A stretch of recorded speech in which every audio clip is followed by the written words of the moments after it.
Salut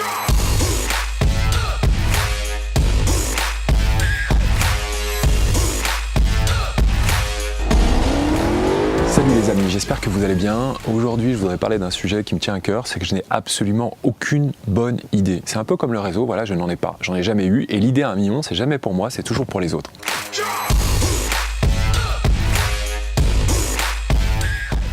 En fait, je m'en suis rendu compte simplement parce que je discutais avec une amie qui s'appelle Marie et qui est une agence de communication dans le digital et qui accompagne de jeunes entreprises, des jeunes start-upers. Et notamment, elle me parlait d'une entreprise qu'elle accompagnait qui était en mode early stage. Alors, si toi aussi tu ne sais pas ce que ça veut dire early stage, si tu es un plouc de la province comme moi, en mode early stage, ça veut dire en phase d'amorçage. Voilà. Et elle m'expliquait que cette société-là avait aujourd'hui trouvé une problématique liée au cancer des testicules chez les hommes dû à la proximité du téléphone portable, d'accord ? Qui générait des ondes nocives. Le pire, c'est que ça fonctionne très bien, que ça marche, que ça cartonne. Donc l'idée est fabuleuse, sauf que moi, je suis absolument incapable d'avoir ce type d'idée-là. Voilà, c'est pas dans ma génétique. Si j'ai eu une fois une bonne idée, et je vais vous la communiquer quand même, c'est d'arrêter de chercher la bonne idée, et je vous explique aujourd'hui pourquoi il faut arrêter de se creuser les méninges pour rien. Ça ne sert à rien quand même. Et ça, c'est ma bonne idée. Vous allez voir, c'est parti. Ne vous jetez pas sur la clause de confidentialité, ça ne sert strictement à rien. On est 7 milliards sur Terre aujourd'hui. Ça veut dire quoi? Ça veut dire que si vous avez une bonne idée, et même si vous êtes le premier, moi je pense qu'il y a un Chinois ou un Indien qui va vous la souffler en 5-5.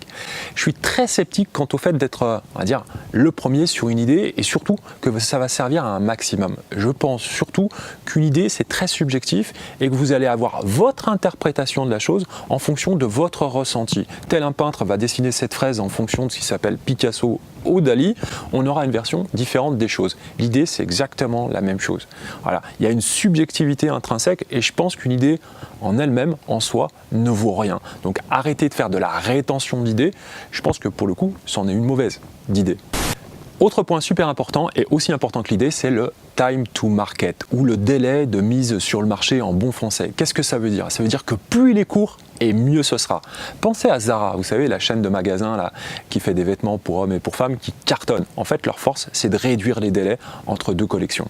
Eh bien, c'est exactement la même chose. Plus vous aurez un délai de mise sur le marché de votre idée, et mieux ce sera. Arrêtez de penser à plus d'1 an, ça ne sert strictement à rien. Essayez de le réduire au minimum. C'est devenu un facteur clé, un KPI. Et comme on dit, souple sur les pattes arrière, ce qui va faire la différence, c'est votre agilité. Ça, c'est un point hyper important. Donc plus que l'idée, c'est l'exécution qui va faire la différence, toute la différence. En fait, la vraie question, c'est de résoudre l'équation, je vais vous la donner, résolution d'un problème multipliée par nombre de fois que je vais résoudre le problème, c'est-à-dire l'itération. Et cette équation, problème multiplié par l'action, d'accord, va vous donner la clé absolue, ça s'appelle l'exécution magique et à mon avis, ça va vous occuper un moment parce que c'est très compliqué à obtenir. Donc pour illustrer ce que je vous dis sur l'exécution et l'importance de l'exécution, regardez un documentaire sur un maître sushi qui s'appelle Jiro Ono. Le documentaire est fabuleux. En fait, il a 85 ans, le monsieur, il a 3 étoiles au guide Michelin et depuis l'âge de 9 ans, il se concentre uniquement à faire une chose parfaite, l'exécution d'un sushi qui peut paraître simple puisque c'est du riz avec une tranche de saumon, enfin sur sa version basique. Mais en l'occurrence, lui considère qu'il faut à peu près 7 années de travail, de labeur et d'expérience acharnée pour obtenir la cuisson parfaite du riz. Donc ça vous laisse imaginer le personnage. Et ça, c'est ce que j'appelle la résolution d'une équation. Parce qu'au final, le gars est juste un magicien. Donc l'exécution, c'est ce qui fait la différence et ce qui fait que vous allez approfondir toutes les compétences jusqu'au bout. Attention également, s'il vous plaît, à avoir une idée génialissime et à être en avance sur son marché peut provoquer des risques on va dire, d'effondrement. Moi, j'ai vu beaucoup d'entreprises s'effondrer littéralement parce qu'elles n'ont pas rencontré leur marché.